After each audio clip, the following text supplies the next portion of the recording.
Hey everyone, need to add a chat box in Microsoft Teams?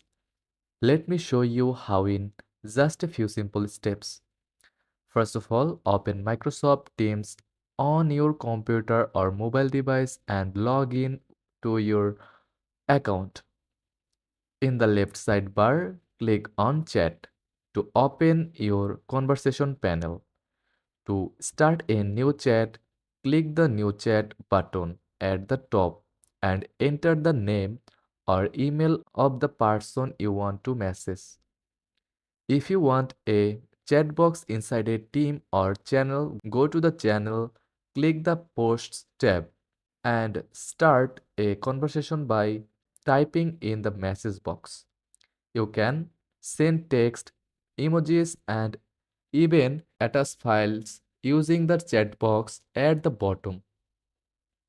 For quick access, right-click on a chat to pin it to the top. And that's it. Now you know how to add and use a chat box in Microsoft Teams. If this guide was helpful, don't forget to like and subscribe for more quick tips. Thanks for watching.